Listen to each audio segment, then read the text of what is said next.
Okay, hello everyone. First, I'd like to thank Opina and MIT for inviting me. And then I would like to thank Nina. I'd like to thank Jorge. I'd like to thank Leo, Cecilia, because behind the scenes, we're all here, and we don't know what to do, and they help us. Now, my problem here is that I don't work in the academic world. I work in the corporate world.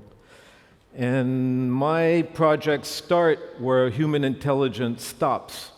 So I love Henry, but we're going to disagree because my projects start when human intelligence is limited and can't work anymore, and that diversity or cooperation is vital, it's survival. So I'll give you a first example to set the scene.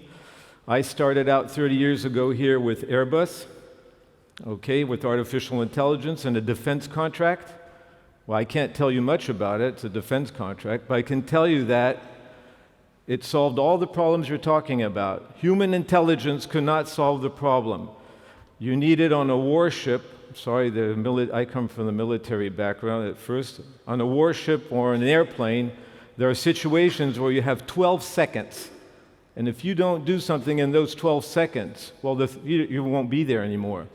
So in those days, we had small computers, and humans had no idea how to solve, let's say, a tactical problem, in which order. So an event would come up, right, on a warship or an airplane, and the human being is panicked, so his capacity goes down. Like you noticed, you can focus 2 minutes I can focus 2 minutes on a presentation. And then 1 minute after, I'm dreaming, and then I'll come back 2 minutes later. So out of a 15-minute presentation, I'll be listening 5 minutes, like all of us.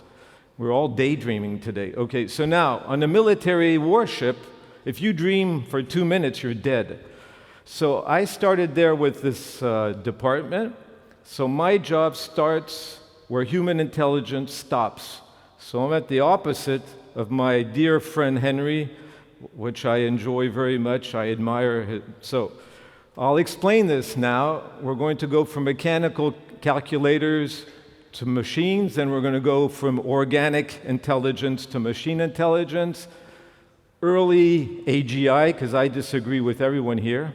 So, but I'll give you examples, of course. Then AI Cobots, enhanced humans, and then we'll talk about the future, which of course boils down to collective intelligence, diversity, which is the only solution anyway. In the end, that'll always be the solution. Either we cooperate or we disappear. Okay, that's what you explained very well, Cecilia, in the beginning. First thing that came along is Pascal. You're French, most of you, so you know Pascal. He invented this machine, but he invented it to help his father, who was having problems calculating. What I'm saying here is human intelligence is extremely limited. We think we're smart because we don't have aliens above us. So we think we're smart, but we all know we're dumb.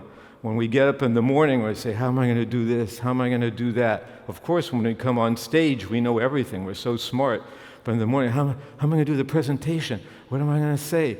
Am I going to get my exam? Will I get my job? So he helped his father because there's a special thing in France. You can count up to 60 with the decimal system, but after 60, you're in base 20. You say 61, 69, 60-10. 60-10, 60-11, 60-12. Then you get to 80, 420. You don't say 80, you say 80, 420, 421.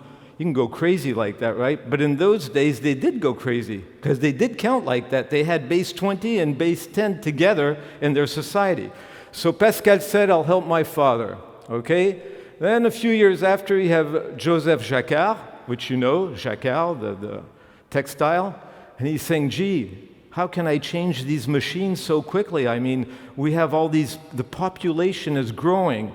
Now bear that in mind, volume is growing. How am I going to change the machine? I can't satisfy my customers. We're going to lose our factory. So he invented punch cards. Okay, so he says, oh, I go back. Pascal had this mechanical things. I have punch cards. I'm smart. and we still know who Jacquard is today, okay? So now we move on, and now we get to Charles Babbage. Maybe you've heard that name in the world of computer science, and everyone's saying, he invented the first computer, but he didn't, okay? I told you, I don't agree with it. He didn't invent anything because he didn't build it. He wrote it. I can write it. You can write. Quantum physics will change the world in the year 2000. He just wrote it, an analytical machine, and his son, in fact, tried to do it, but it was mechanical. It wasn't a digital machine. It was still a mechanical, because he went back and used Pascal, and he used Jacquard, but he didn't say it. It's okay. Now, Turing, for me, is the real guy. I'll spend 30 seconds on Alan Turing is your reference. If you want to know anything about machine thinking, you go to Alan Turing and you read his 1950 paper in Mind. It's free. You can get it on PDF, and it's very short. I read it this morning, in fact, while I was waiting. I read it all the time. There's everything in it. He's saying machines will think. And he's saying, my dear Henry, that in 50 years, he's saying in 1950, in 50 years, no one will doubt that machines think. Okay, but we're still having the conversation. Is there artificial general intelligence? Well, okay, so he is the reference. He started REIT, he started the right, he started the transition, and in our jargon, we say stochastic, Church-Turing, machine can do any task, and it's true today. You can give me any deep learning program, anything you want, I can convert it into a stochastic Church-Turing machine. So he's your man. He's the real man, but no one recognizes it. Now, here I come back to survival, the necessity. He's the one that helped decipher the Enigma code in World War II. The Germans had this code, okay? Without that, maybe he wouldn't have won the war. So I'm saying at that point, no one's thinking about, how are we going to work together, or how are we going? No, what? I wouldn't say a bad word, but I would say, who cares? Get all these people together, put them there, get Turing down there. He's homosexual, which was a crime in England, but they got him a few years after. Put all these people together. So I believe that the solution for what you call collective intelligence in the academy is necessity. Necessity. There was no talking here. Just get together, get the job done, or we're going to lose the war. Okay, that's how collective intelligence, I think, in the future is going to work, out of necessity. Okay? Now here's the big problem here. Human intelligence only proves that intelligence can solve a problem. It doesn't prove anything else. Human intelligence is nothing. It's just something that worked because after 1 million years of dying, you miss something, so you tell your son, don't do like I did or you will die too. Okay, so then after 1 million years, here we are today. Human intelligence, look at the world around you. You call that intelligent? You look at global climate warming, you look at wars, you look at people fighting for a parking space.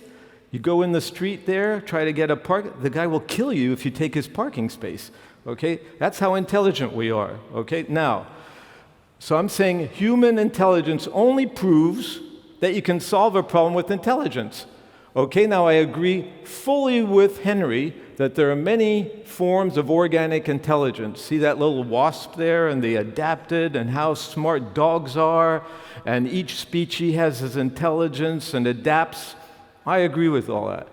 Problem is, I don't care about organic intelligence and human intelligence because my job starts where humans and organic intelligence just don't work. Now, my favorite, I don't know if you watch Game of Thrones. Okay, Game of Thrones, you have this guy that comes up to the queen and says, I have knowledge. And if you don't listen to me, I'm going to destroy you. And the queen says, power is power.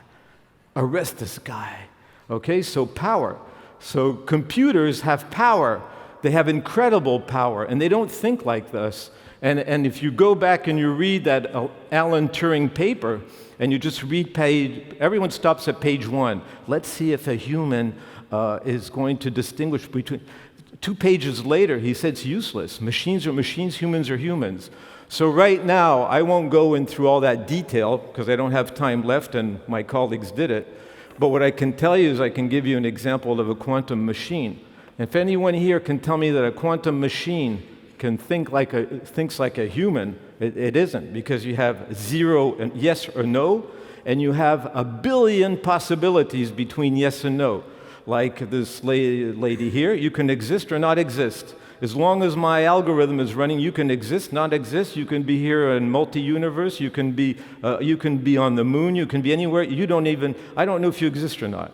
Okay, until I observe you. That's a quantum thinking. Now, if you can relate that to anything organic, you come and see me and prove it, because we're in subatomic level. And I'll give you one very simple example of what I did. I solved the problem of going from one domain to another, from aerospace to textile, with the same algorithm. So I wrote an algorithm that does go from one area to another. And one thing I did, I'll give you a small example, in planning. Okay, I planned for Disney. I planned for the SNCF, RATP, Norauto, all of these corporations. You take the 440, I worked for half of them, okay? And I sold them a planning system.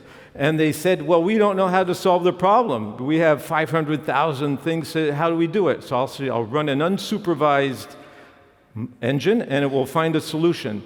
And you know how I solved it? I took time out of planning. Now, what kind of human thinks like that? I took time out, the time dimension. So you're planning, and I said, how do you manage time? I don't manage time.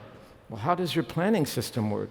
I convert it into space. Time doesn't, in quantum physics, you have theories where time doesn't exist. Covelli, the Italian physicists, say time doesn't exist. I just took it out. I took it out, converted it into space. So I said 1, 2, 3. At 3, you have to go here. And then there you have to go here, and then at the end, I reconvert it into human comprehension. But like you were saying, Juan, this morning, artificial intelligence generates other dimensions. And I use those dimensions, and they're beyond. And as you grow older, many young people, the world is so complex, that you will need machines that are smarter than you. Of course, animals are smart, but I can take my gun out and shoot that dog. Okay, I can kick the dog, he won't do anything. The bee is very smart, but I can squash it. Power is power. And now you have computer power. Okay, so here, I'll go a little, you have swarm AI.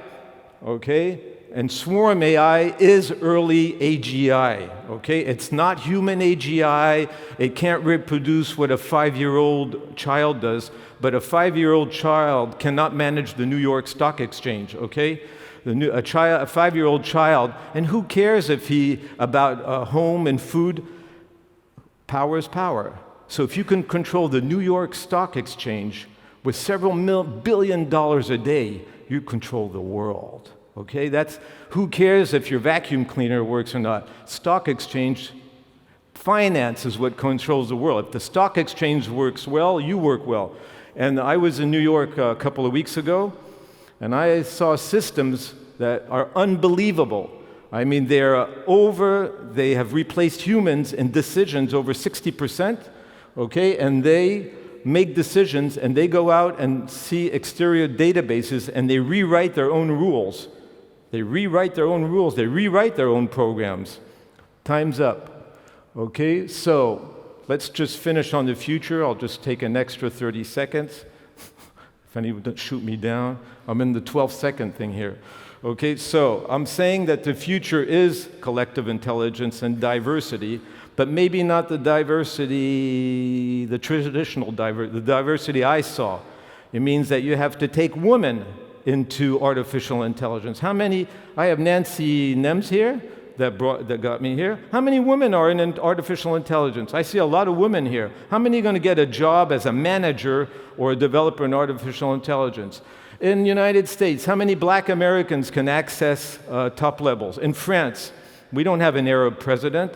Okay, why did we have Obama, and in France we didn't have Mohamed Ouadoumou as a president?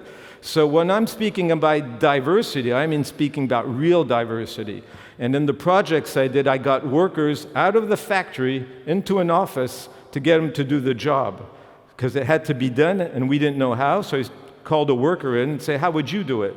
So that means this is a social, break all the walls down, social, racial, ethnic. Okay, now you have this little thing with enhanced humans. Okay, enhanced humans, you know what that is? That is I plug links in your brain. Okay, neural links, that's what Elon Musk is doing right now. I open your brain, just like in science fiction, and I'm giving you power, power, power. I'm going to speed you up. So for the moment, they're saying they're using it for disabled people, but I'm pretty sure billionaires will access stimulation that we don't have. Okay, so when we're speaking about AGI, what are we speaking about? We're speaking about a human using cobots, or we're speaking about an enhanced human, but we have to be open to all that. So my conclusion is, well, there's a new member of society called a machine. And we have to stop treating him like, well, he's not like a dog, he's not like a bumblebee, he's not like my child. I don't care, he's different. He's just different, like, he's not taking my job. We're talking about machines like we're talking about migrants. He's not going to take my job, because in my case, he's doing jobs that no one can do in the first place. So he can't take a job that no one can do. So the future is it's right there, collective intelligence, but out of necessity. That's my answer. It's not, oh, how we're going to go see people. No, you need to do it or you're going to disappear. Well, that's my conclusion.